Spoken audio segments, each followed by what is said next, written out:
ملتان کے حلقہ نے 155 کے کاغذات نامزدگی جمع کروانے پر نون لیگ اور پی ٹی آئی کارکنوں میں تصادم، کارکنوں کی جانب سے الیکشن کمیشن آفس میں توڑ پھوڑ کی گئی۔ ہنگامہ آرائی کے الزام پر پولیس کا پی ٹی آئی رہنما عامر ڈوگر کے ڈیرے پر چھاپا، عامر ڈوگر سمیت 16 افراد کو حراست میں لے لیا گیا۔ لیگی رہنما طارق رشید کو بھی گرفتار کر لیا گیا۔ کاغذات نامزدگی جمع کرانے کے موقع پر نون لیگ کے امیدوار شیخ طارق رشید اور پی ٹی آئی کے امیدوار ملک عامر ڈوگر کے حمایتیوں کے مابین تصادم ہوا۔ لڑائی میں الیکشن کمیشن آفس کے دروازوں کے شیشے ٹوٹ گئے۔ پولیس کے مطابق عامر ڈوگر کو گرفتار نہیں کیا گیا، وہ خود کارکنوں کے ہمراہ گرفتاری دینے کے لیے آئے۔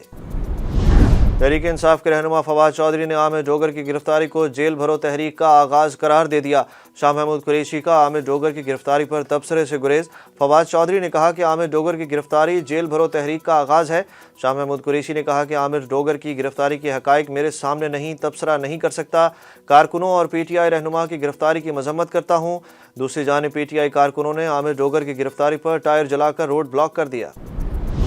تحریک انصاف نے پارلیمنٹ کے مشترکہ اجلاس کا بائیکاٹ کر دیا۔ اسپیکر قومی اسمبلی راجہ پرویز اشرف کی زیر صدارت پارلیمنٹ کا مشترکہ اجلاس، وزیر اعظم شہباز شریف اور آزاد جموں و کشمیر کے وزیر اعظم سردار تنویر الیاس بھی اجلاس میں شریک۔ دوسری جانب پاکستان تحریک انصاف نے پارلیمنٹ کے مشترکہ اجلاس میں شرکت نہ کرنے کا فیصلہ کیا۔ پی ٹی آئی کے اراکین چیئرمین عمران خان کی ہدایت پر پارلیمنٹ کے مشترکہ اجلاس میں شرکت نہیں کر رہے۔ چیئرمین پی ٹی آئی عمران خان کی حکومت پر شدید تنقید، ٹویٹ میں کہا گجرات میں پرویز الہی کے گھر پر پولیس کے مسلسل چھاپوں کے ساتھ ان کے حامیوں اور ان کے ساتھ کام کرنے والوں کی منمانی گرفتاریوں اور اغوا کی شدید مذمت کرتا ہوں۔ یہ امپورٹڈ حکومت اور ان کے ہینڈلرز کی طرف سے ننگا فاشزم ہے تاکہ ان تمام لوگوں میں خوف پھیلایا جائے جو ہماری حمایت کرتے ہیں۔ عمران خان نے لکھا کہ دوران حراست شریفوں کو وی آئی پی ٹریٹمنٹ دیا گیا، لیکن وہ این آر او چاہتے تھے جسے ہم نے مسترد کر دیا۔ وہ جانتے ہیں وہ کوئی بھی الیکشن نہیں جیت سکتے، اس لیے ریاستی طاقت کے وحشیانہ استعمال کے ذریعے ہمیں شکست دینے کی کوشش کر رہے ہیں۔ تحریک انصاف کے 43 ایم این ایز کے استعفے منظور کرنے کا حکم معطل، لاہور ہائی کورٹ نے پی ٹی آئی کے ارکان قومی اسمبلی کو ڈی نوٹیفائی کرنے کا الیکشن کمیشن کا حکم معطل کر دیا۔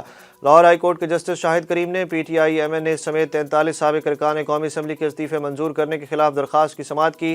عدالت نے الیکشن کمیشن سمیت دیگر فریقین کو نوٹس جاری کرتے ہوئے جواب طلب کر لیا۔ اراکین قومی اسمبلی کی رکنیت بحال ہونے پر سابق وفاقی وزیر اسد عمر نے راجہ ریاض کو لیڈر آف دی اپوزیشن کا کمرہ خالی کرنے کا مشورہ دے دیا۔ ملک کی تاریخ کی سب سے بڑی کابینہ کا نیا ریکارڈ قائم ہو گیا۔ وزیر اعظم شہباز شریف نے وفاقی کابینہ میں ایک ساتھ 5 معاونین خصوصی کا مزید اضافہ کر دیا۔ نئے معاونین خصوصی کی تعیناتی کے بعد کابینہ کی تعداد بڑھ کر 83 پر پہنچ گئی۔ 5 نئے معاونین کا عہدہ وزیر مملکت کے برابر ہوگا۔ معاونین کو کوئی قلمدان نہیں دیا جائے گا جو بلا معاوضہ کام کریں گے۔ اسلام آباد کی عدالت نے عوامی مسلم لیگ کے سربراہ شیخ رشید کو راہداری ریمانڈ پر مری پولیس کے حوالے کر دیا۔ وفاقی پولیس نے شیخ رشید کو اسلام آباد کچہری میں ہتھکڑی لگا کر پیش کیا۔ عدالت نے فریقین کے دلائل سننے کے بعد پولیس کی درخواست منظور کرتے ہوئے شیخ رشید کو 1 دن کے راہداری ریمانڈ پر مری پولیس کے حوالے کر دیا۔ عدالت نے شیخ رشید کو کل 2 بجے متعلقہ عدالت میں پیش کرنے کا حکم دیا۔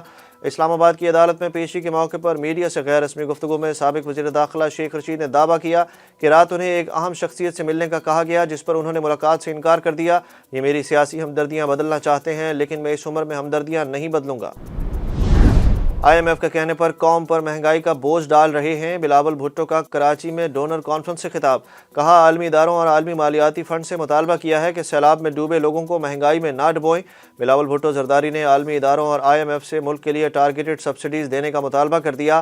وزیر خارجہ بلاول بھٹو نے سیلاب متاثرین کے گھروں کی تعمیر کے لیے کراچی میں فنڈز کا اجرا کر دیا۔ بلاول بھٹو نے کہا کہ ہمیں عالمی اداروں بالخصوص عالمی بینک سے تعاون ملا۔ ہمارے وزیر خزانہ اور آئی ایم ایف کے درمیان مذاکرات ہو رہے ہیں۔ سندھ میں گھروں کی تعمیر کے لیے $1.5 ارب کی ضرورت ہے۔ ترکیہ اور شام میں تباہ کن زلزلے سے اموات کی تعداد 8000 سے تجاوز کر گئی۔ زلزلے کے جھٹکے قبرص، یونان، شام، اردن، لبنان اور فلسطین میں بھی محسوس کیے گئے، جبکہ قیامت خیز تباہی کے بعد 300 سے زائد آفٹر شاکس آ چکے ہیں۔ ملبے تلے دبے افراد کو نکالنے کے لیے ریسکیو آپریشن بھی جاری۔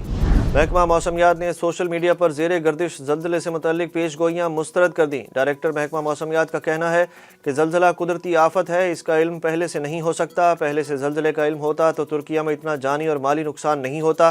محکمہ موسمیات کے مطابق پاکستان میں ہلکی نوعیت کے زلزلے آتے رہتے ہیں اور آتے رہیں گے۔ ترکیہ پاکستان کی فالٹ لائنز میں کوئی مماثلت نہیں۔ ڈائریکٹر محکمہ موسمیات نے کہا کہ زیر گردش زلزلے سے متعلق پیش گوئیوں کی کوئی سائنسی بنیاد نہیں۔ ڈالر کی قیمتوں میں کمی کے بعد ایک بار پھر اضافہ۔ انٹر بینک میں ڈالر کی قیمت 98 پیسے اضافے کے بعد 276 روپے 28 پیسے ریکارڈ کی گئی، جبکہ پاکستان سٹاک مارکیٹ میں آج کاروبار کا مثبت رجحان رہا۔ 100 انڈیکس میں 200 پوائنٹس کا اضافہ، انڈیکس 41,723 پر بند ہوا۔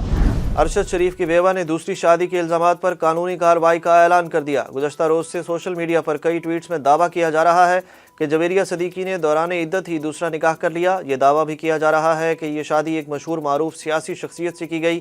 جویریہ کی جانب سے افواہیں پھیلانے والوں کے خلاف قانونی چارہ جوئی کا اعلان کرتے ہوئے کہا گیا کہ ان کے وکلاء اس منظم کیمپین کا معاملہ FIA اور سپریم کورٹ میں اٹھائیں گے۔ جویریہ صدیقی کے حوالے سے ٹویٹس کرنے والوں میں تحریک انصاف کی سابق رکن پنجاب اسمبلی مومنہ وحید بھی شامل ہیں۔ ICC نے نئی رینکنگ جاری کر دی۔ کپتان بابر اعظم T20 میں تیسرے نمبر پر آ گئے۔ ون ڈے رینکنگ میں بابر اعظم پہلی پوزیشن پر موجود۔ ٹاپ 10 میں شامل دوسرے پاکستانی امام الحق 5ویں نمبر پر ہیں۔ ون ڈے بالنگ رینکنگ میں بھارت کے محمد سراج سر فہرست ہیں، جبکہ قومی فاسٹ بالر شاہین شاہ آفریدی 8ویں نمبر پر براجمان ہیں۔ T20 رینکنگ میں ٹاپ 10 بالرز میں کوئی پاکستانی شامل نہیں۔